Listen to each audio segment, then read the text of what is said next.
recommending which restaurant to start based off the QSR50 ratings.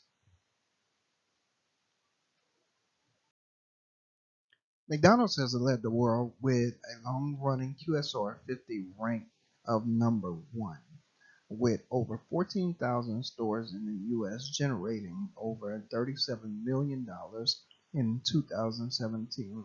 They are followed by Starbucks, who generated $13 million with 13,000 stores, and Subway, who generated $10 million with 25,000 stores in 2017. Chick-fil-A constantly has the highest level of sales per unit. In 2017, they averaged over $4 million in sales per unit. They are followed by Whataburger, which averaged over $2 million in sales per unit, and Panera Bread, who also averaged over $2 million in sales per unit. All three of these QSRs were within the top 15 of the 2018 QSR ratings.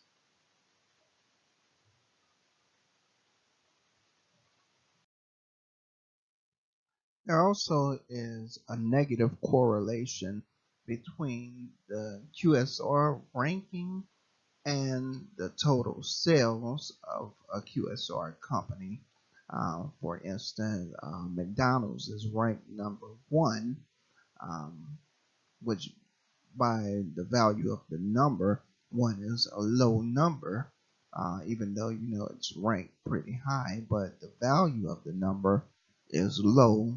Yet McDonald's has the highest overall sales of all QSR 50 restaurants, whereas the QSR with the lowest level of sales has the highest number ranking. So the 50th store would have the lowest number of sales. So there's that negative correlation that the higher the numbers go, the lower the sales go.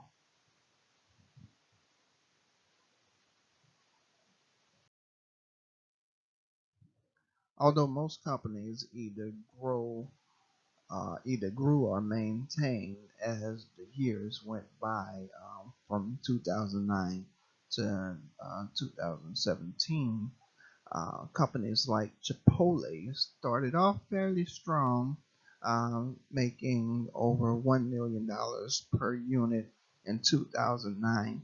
Then, if you had noticed in the chart, there are missing spaces. So that means certain companies, they made the list on certain years, and other years they didn't. Other years they didn't even make the list. Some companies, when they came back to the list, they came back higher and stronger.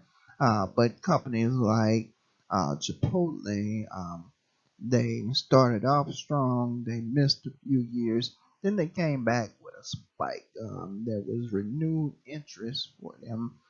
So they came back pretty strong, and they looked like they were making a comeback. But yet in the 2017 year, they had a drop off. There was a great drop off in 2017. It also seems that in the 2018 list, it included many newcomers that hadn't made the list before. So we've seen places like Bojangles, um, Dairy Queen, Firehouse Subs, Five Guys, that weren't on the list prior to the 2017 survey, but they made it then, and they're actually making a big impact on the list since they are here. This is another look at just the fluctuations and the different throughout the different years, how companies gain and lose, or don't even show it all. Many of the QSRs both open and close new units based on the sales per unit of the QSR. We can deduce to how this led to additional profits when they open and theoretical losses when they close the stores. It's a theoretical loss because you're losing that potential profit. It's a swing. If each of your stores are making a certain amount, averaging a certain amount, and you close 100 stores, then potentially, in theory, each of those stores are losing that average amount.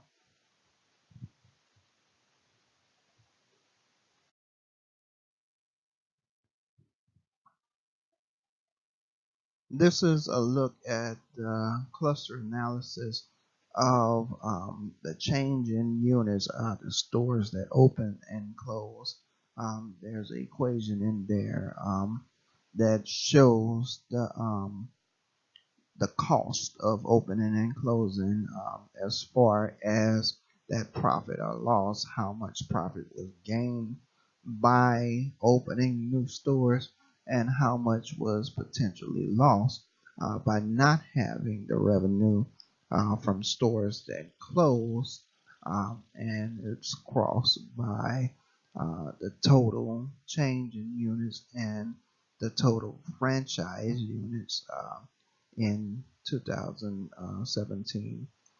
Um, when looking at the cluster analysis of the unit opening and closes in 2018, um, that lower right hand quadrant that is circled, that's the highest potential for growth. So if you were going to jump into the market and start a new QSR, you would want to start with one of those in that quadrant because those are the restaurant with the better sales per unit, and they all are the QSRs that the companies are adding units to them. So that means they're opening to better franchise. There's more franchise opportunities, and generally, when you have more franchises opening, then that means it's a lower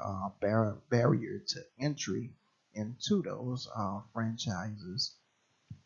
Um, the red circle is Chick-fil-A, which we spoke about them earlier. Chick-fil-A has the highest level of sales per unit out of the QSR top 50 for the 2018 list. Um, Companies such as Chick-fil-A with high sales per unit and the steady growth rate. I believe Chick-fil-A opened up like 200 stores, 260 stores in 2017. So that's a very high growth rate. Um, and there's also Jimmy John's, Burger King, Jersey Mike's, and Sonic Drive-In. That would be the top five recommendations if you are gonna pursue a QSR. But Chick-fil-A is definitely opening up the most stores. Well, actually, Starbucks is opening up the most stores. They're the outlier. That's in that far right hand corner. They opened up dramatically. Well, we can talk about the outliers. That the outlier in the far right hand bottom corner is Starbucks. They added almost 10 times the amount of stores that everybody else added, and they have a decent profit per store or sales per store, but it's nowhere near the level of Chick-fil-A, Jimmy John's, Jersey Mike's, and Sonic. Um, Actually, if you look at the upper left-hand corner, you'll see Subway up there. Subway closed over 833 stores. They have a modest sales per unit ratio. It's not great, it's not horrible, it's just kind of modest, but they're way in the corner because they closed 800, I think it was 833 stores that they closed. So that put them in the real potential loss. But they are still making a very good overall profit because they have I think it's 25,000 stores that they have. So they are doing pretty decent, but they're over there because of the 833 closures.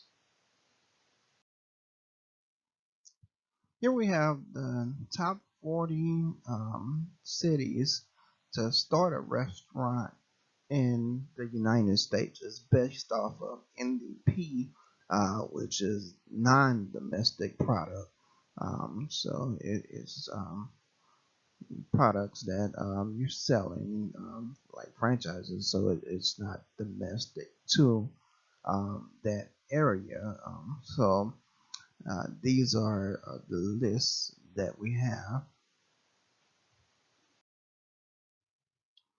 This shows the forecasted QSR traffic growth, how much QSR traffic is predicted to come in each of the 40 areas, each of the 40 cities in 2023, from 2018 to 2023. It also shows the number of QSRs that's open as of March 31st. Uh, and it shows the max projected population growth by cities, and the boxes are based on city. Well, the boxes are based on max population growth, but it also has cities. The numbers that you see are the city rankings, the population rankings, and also the second number, the decimal number that you see is the forecasted QSR traffic growth. So one of the biggest ones that we see is um, Fort Smith, Arkansas. Fort Smith, Arkansas has a projected um, city population ranking of 91, and they're expecting a 20% growth in QSR traffic by the year 2023. Um, One that looks really good is um, the forts. Yeah, well, all three of them are forts. You have the Fort Myers, which Fort Myers has a projected population rate of 54, and they're expecting a 17% growth. And also, Fort Lauderdale has a population ranking of 14, and they're expecting a 14% growth. Here we've seen the top 10 cities to start a restaurant or QSR based off of NDP.